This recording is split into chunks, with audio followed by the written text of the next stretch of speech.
Hello and welcome to Mini Fights. I'm Brian, and today we are going to start our journey of painting Vaporwave, synthwave, action wave, Black Order. I'm 4 years old, I don't know what all these terms mean, but my understanding is that if you use a lot of magenta and black and purple, the kids like it.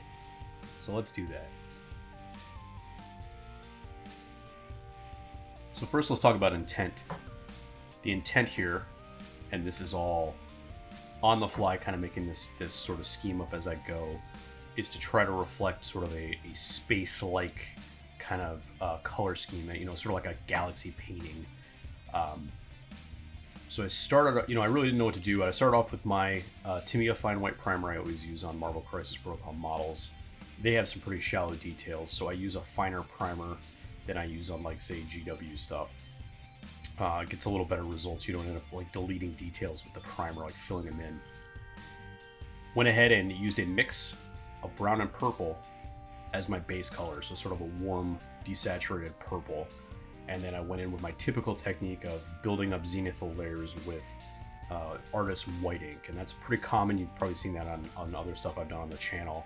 I will usually prime black and then zenithal white. In this case, we sort of primed with the warm purple and then went back with the white and built up volume. Now this next step is something that I've tried on a few other things. My Outsider from Skytear, I did a similar thing. I have found this one particular Vallejo paint that is a very, very transparent blue pigment, and you can see the volume still showing through it as I lay it down and how intense of a blue it is. So I'm just going to throw this in there, and then we're going to work on top of it. So we're building up this blue, even though these models will not be blue by the time we're done.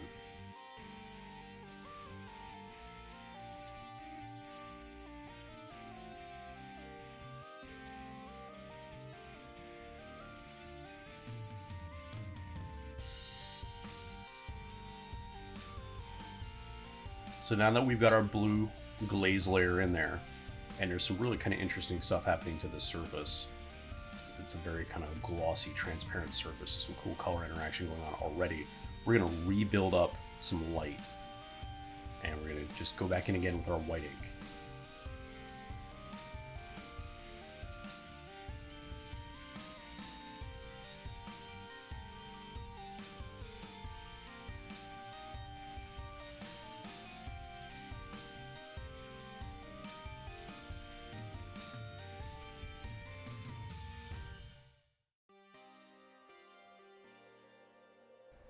And continuing in our experimental theme, we're going to try something new that I've never done before here, and that is to glaze the entire model with a very thinned out coat of Vallejo model color fluorescent magenta, which is a color that I've not really used very much in general, but especially not in this regard, thinning it this much.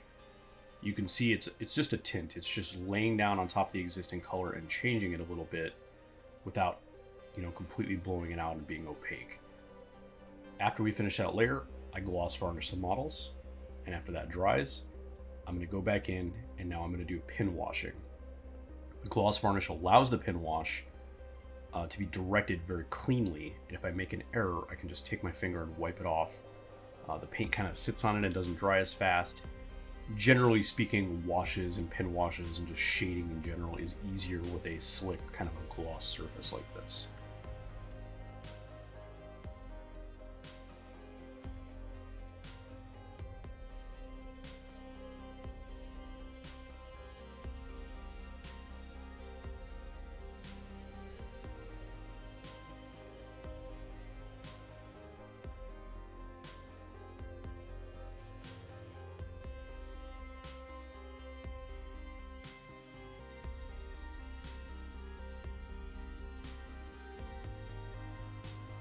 And as we work through this, one thing to note is that I use a little bit of alcohol for flow.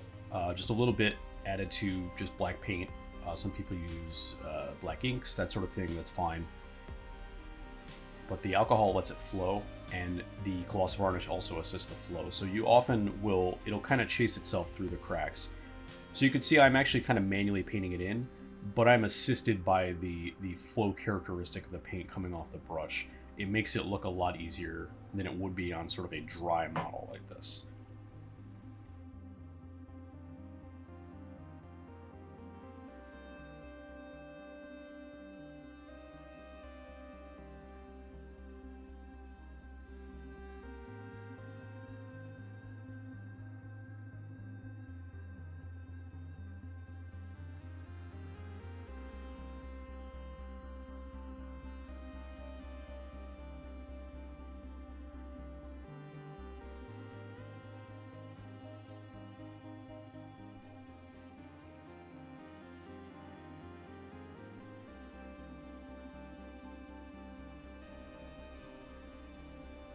A lot of times you are going to have to direct the paint.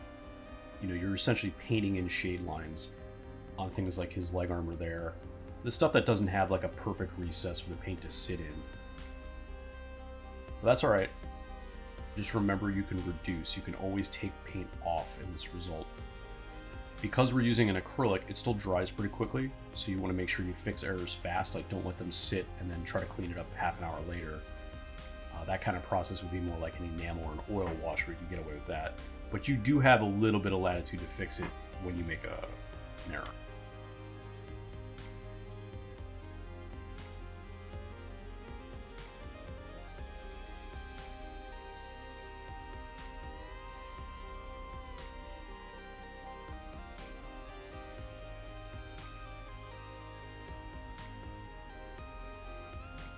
This is really starting to come together. I really was very happy after I matte varnished the models, which is what I did. The next step after doing that shade, the pin wash, was a matte varnish. And you can see how much drier the models look. They have more of a natural surface. They're not as glossy as they were before. So now we're back to kind of a natural surface that we're just normally doing rendering on. The rendering is mixing our fluorescent with a little bit of ice yellow, which is a typical highlight color, and just building up edge highlights. And I'm going really kind of reflective and sort of extreme with these. So it sort of has almost like a non-metallic metal look to it, but it's not quite metal either. It's just kind of this unique, ambiguous surface that I think fits the colors really well. It almost like implies that the armor is kind of moving and swirling and changing colors as they're wearing it. There's kind of an interesting dynamic going on here.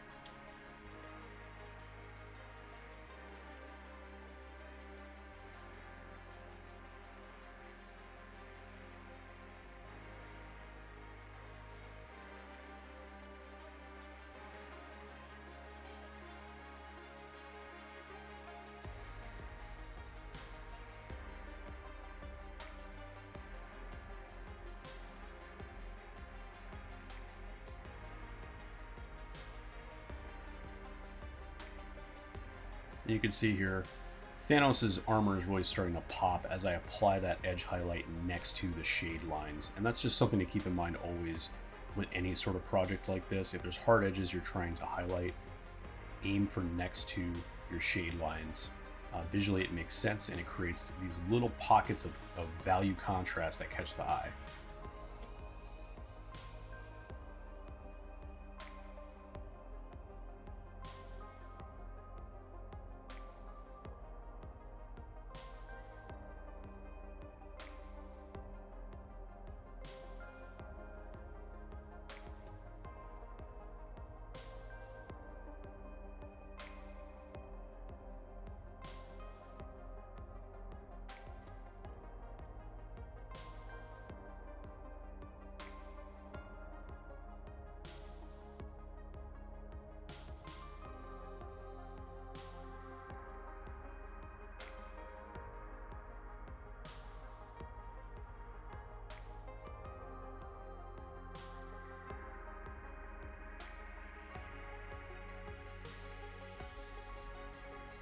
And once again, being a little experimental here, especially with a surface that I was pretty happy with, it's pretty rendered. It still was a little more blue than I would like, and I wanted to create even more of that gem-like, deep sort of resonance to the colors. So I made another glaze, same way as before with the airbrush, but this one we're applying by hand, of the magenta, of the Vallejo fluorescent magenta.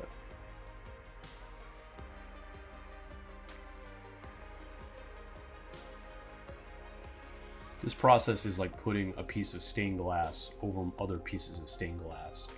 You're going to see through all of them, and the layers we're putting on are really low opacity. So it just tints what's underneath, but doesn't remove that work we've applied.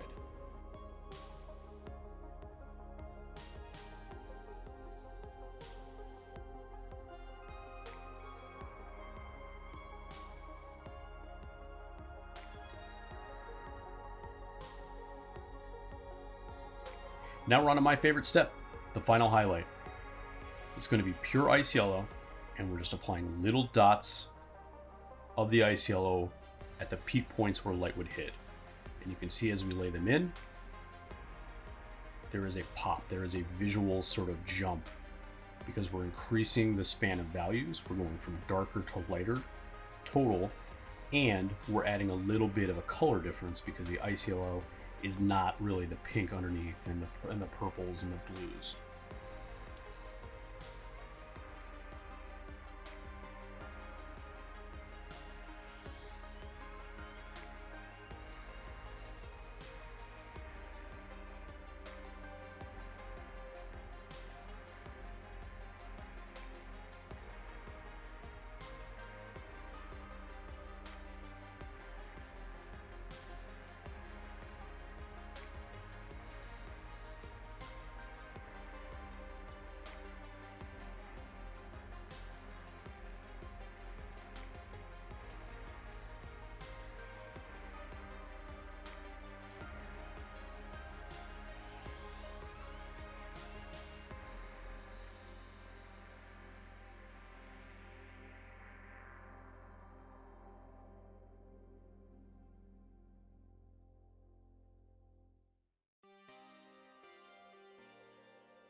And as I wrap this process up here on Black Dwarf, I'm really happy with that final highlight. It really kind of pulls that reflective nature together, especially this line sort of down the shoulder pad. He's got just larger volumes. Obviously, he's just a much bigger model than the rest of them. And it just really, those little kind of subtle variations in all the layers we've put in, plus this kind of extreme edge highlighting with a different color, really just makes it work. And it's again, it's an experiment stuff. You know, that's what I do in this channel. I am not just doing stuff I've done a million times. I am learning as you watch me. Very cool result with it. I'm super happy. I went in pretty flexible with kind of what I wanted a vaporwave kind of look to the armor, that kind of space galaxy look, and just let it develop. I'm really happy so far with how this is coming together.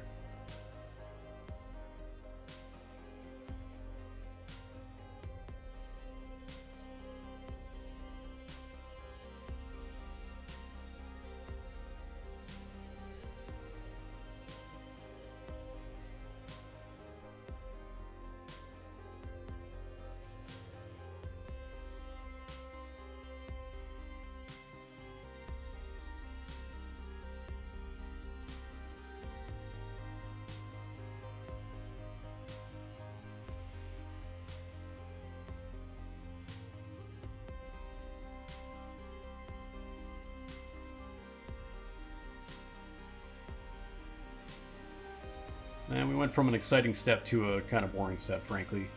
Just hand base coating, where all the non-metallic metal gold will go, with Vallejo olive drab. And reminder that on all these steps, the colors I used are there in text in the bottom left corner of the screen. The process for this non-metallic metal gold is going to be hand rendered and airbrush rendered, depending on the model. But to start, I'm just hand base coating all of it. It's easier to do that than masking off everything for a base coat, in my opinion. A lot of times you just break the brush out.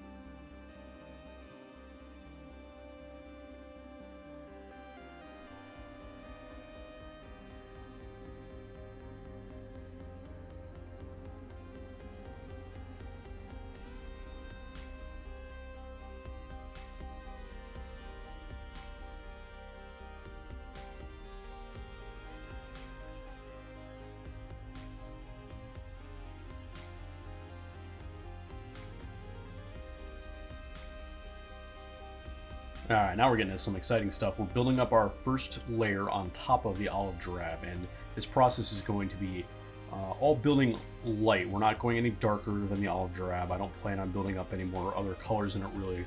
We're going to stick with this. Gold is going to be just pretty much going from the olive drab through sort of the scrofulous orange, kind of into that warm tone, into yellows, into ice yellow, and then, of course, pure white.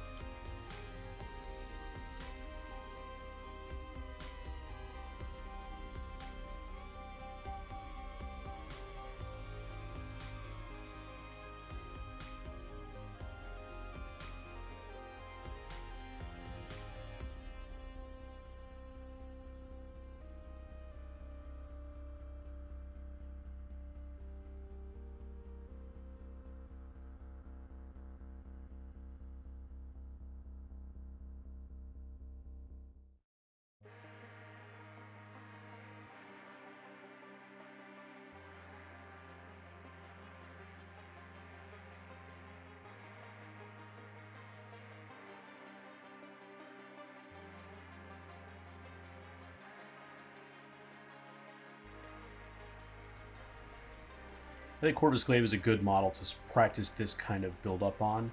The areas are not enormous, and his blade has got a lot of cool little like nuance to it. There's sort of an extra kind of a top piece on top there.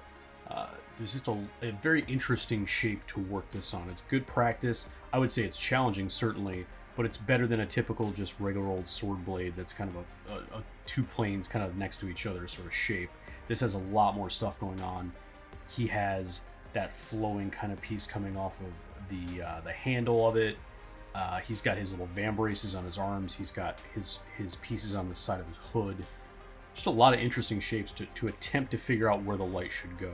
And I think I did a pretty good job with it as we move forward here. But you can see that I'm kind of hunting and pecking and trying to figure out what makes sense.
And we started working our ice yellow into our mix, building up what would be the third layer total on this non-metallic metal.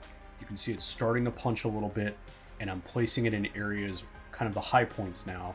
It's not, we're maybe covering 10% of the area of the gold with this color, maybe 15%.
One thing to note about non-metallic gold, and it took me a while to figure this out, non-metallic metal in general, the kind of edge highlight step where you sort of surround the entire shape. As you can see, I'm just the entirety of the blade, every edge is getting a highlight, which is not typical, but for metallic surfaces it makes sense. It's very edifying. It ties the room together immediately. You'll do all this blending work and it kind of doesn't look like metal, and then you put that edge highlight in and all of a sudden it's like, oh, that looks like metal now. So that's really exciting. And the last step is really super important with non-metallic metal gold, is to hit it with that final point of white, just pure white. And that's what we're doing now.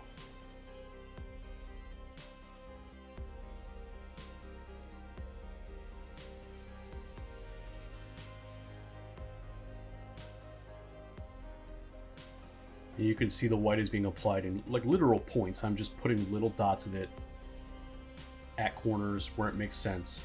There's going to be a little through that reflection in the middle of the blade, a couple other spots, but generally speaking, it's just little dots of it.